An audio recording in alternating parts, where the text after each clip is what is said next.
Anong ganap sa mundo ng showbiz? Pinabura ng Quezon City Prosecutor's Office ang paghahain ng kasong libel laban sa Bulgar Entertainment editor at writer. Kaugnay sa inilabas na artikulo tungkol sa nude photos umano ni Miss Universe 2018 Catriona Gray.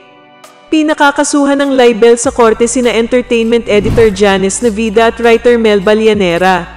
Maliban sa libel, pinakakasuhan din si Navida ng cyber libel kaugnay naman sa Facebook post tungkol kay Gray. Sa inilabas na headline ng naturang tabloid, mababasa ang title na After ng bantang pasabog ni Clint, nude photos ni Catriona, kalat na. Lumabas naman sa kanilang Facebook page ang isang litrato ng topless na babae, na sinabi umanong si Catriona. 30,000 pesos ang piyansang inirekomenda para sa mga akusado para sa kasong libel. At panibagong 48,000 pesos para kay Navida sa cyber libel. Sa Instagram ibinahagi ng abogado ni Gray na si Attorney Joji Alonso ang kopya ng desisyon. Anong masasabi mo sa balitang ito? Anong ganap sa mundo ng showbiz? Maraming netizens ang nag-react sa post ni Catriona Gray, kung saan ibinahagi nito ang kanyang top 6 choices para sa national costume. Indonesia, Nepal, Peru, Thailand, Ukraine and Vietnam were my top 6 at Miss Universe national costumes. Who were yours? Sabi ni Catriona sa kanyang Twitter post. Matapos nito ay ipinaliwanag din ni Catriona kung bakit yun ang napili niyang top 6. At hindi kabilang dito ang Philippines. My best in national costumes picks are my favorite national costumes, not based on the candidate's performance. I love the celebration of culture and a country's expression of identity, which is why it's one of my favorite segments. Paliwanag ni Catriona. Narito ang reaksyon ng mga netizens. I have nothing against Catriona, pero dapat sinarili mo na lang. Just imagine kung ikaw nasa posisyon ni Rabia at galing pa sa kapwa mo Pilipino. I respect your opinion, Queen, but it may loosen up Rabia's fighting spirit to the crown.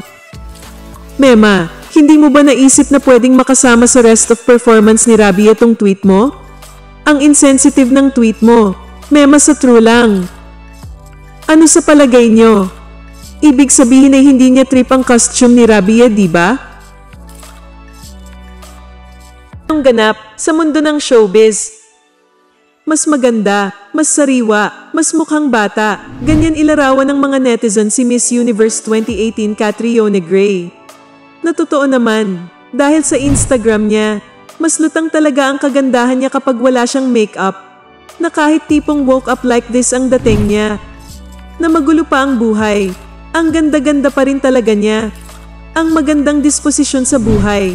Makulay na buhay pag-ibig sa piling ni Sam Milby. Malaking factor ngayon para mas maging kaakit-akit si Catriona. Siya nga pala, isa pang malaking tulong para palaging best shape si Catriona sa pagharap sa mga obstacles.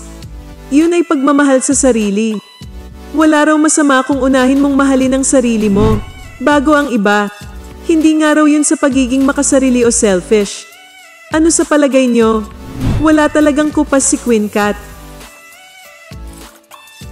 Shoutout kina Andy Guzman, Sel Tomlinson, Demon Stated, at Glenda Gardoza. Salamat sa panonood ng Artista PH YouTube channel. Huwag kalimutang mag-comment, mag-share at mag-subscribe. Anong ganap sa mundo ng showbiz? Trending nitong linggo si Catriona Gray sa Twitter Philippines, matapos magkamali sa kanyang pag-ho-host sa Binibining Pilipinas Coronation Night. Habang inaanunsyo ang mga pasok sa top 12, nagkamali si Catriona kung saan nasambit nito ang Venezuela imbis na Valenzuela. Bagaman nagkamali siya, ikinatuwa ng ilang netizens ang kanyang pagkakamali, at ginawan pa ito ng ilang memes. Samantala, tinanghal si Miss Masbate Hannah Arnold bilang Binibining Pilipinas International 2021. Samantha Alexandra Panlilio ng Cavite bilang Binibining Pilipinas Grand International 2021. Cinderella Faye Obeñita ng Misamis Oriental bilang Binibining Pilipinas Intercontinental 2021 at Maureen Ann Montaigne ng Batangas bilang Binibining Pilipinas Globe 2021. Narito ang nasabing eksena. Bini 7 Magic Cruise from Venezuela.